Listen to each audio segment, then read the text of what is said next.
the league is allowing the use of guardian caps for all players.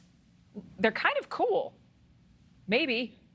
They add extra padding on the outside, which adds an extra layer of protection. The NFL mandating that some players have to wear them in those training camps in the past 2 off seasons. But reportedly, concussions were reduced by nearly 50% with those guardian caps. To break it all down, we want to welcome sports analyst Lester Ricard Jr. Good to see you again. Hey, thank you for having me, as usual. Do you think that players are going to wear these? I mean, some could say they kind of look like stormtroopers and they're kind of cool. Others, I mean, I don't know, maybe they think it's soft if they wear them. What are you hearing?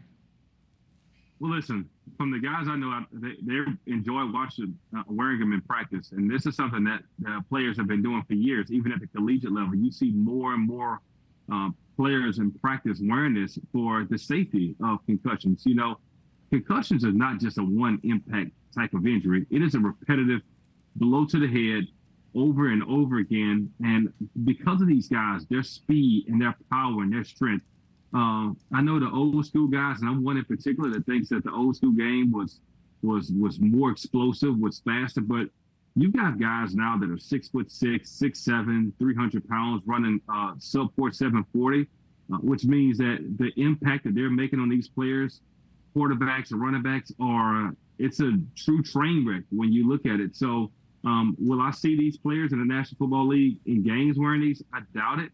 But for practice, yeah, I love the stance that the NFL has taken in terms of these teams in particular mandating that their players wear these, especially ones who are in a high contact in practice. So kudos for them for at least being proactive in trying to make sure that head injuries are at a minimum. Yeah, and again, because of those repeated hits, it's what builds over time, not just concussions, but obviously we've heard more in recent years about CTE, which comes from those repeated blows and the impact on the brain as well as mood, depressive symptoms. What have we learned so far that we would maybe see something reflected in the games this year? Well, listen, the NFL over the last few years with the new collective bargaining agreement has already been proactive in terms of making sure that practice aren't as physical as they used to be. You can't tackle and hit each other the way you could.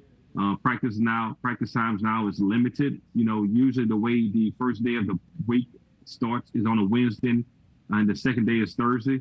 Now you see less padded practices, which means that you see in the game, you see poor tackling. But the NFL said, so are we going to look at poor tackling or are we going to look at less head injuries? And it's been one of those things that the quality of the games have not been quite as good over the last 2 years because of the less amount of time the teams have had to practice being physical. But I think that they're excited and happy about at least the number of head injuries are going down drastically. But even with all of that, you cannot stop what God has given these grown men in body and mass, right? So unless God is going to come down and say, hey, listen, these giants that we have as offensive linemen and defensive line and linebackers, if we don't start shrinking those, which I know we'll never be able to stop, you'll never stop seeing these head injuries because the speed and the force is it's unbelievable when you get out there and play. I look at my little skinny body. I'm 6'5", 222. And 222 might seem big for an average human being, but when you look at these guys in the National Football League, I look like a twig up against a lot of them. So you're humble. If anything, imagine. Lester, you're humble. Obviously, I mean, they could always go to flag football. They could always do that. No, I'm sure people would love that for the Super Bowl. No? Oh, please just an idea. Please no. No. We've got to have action.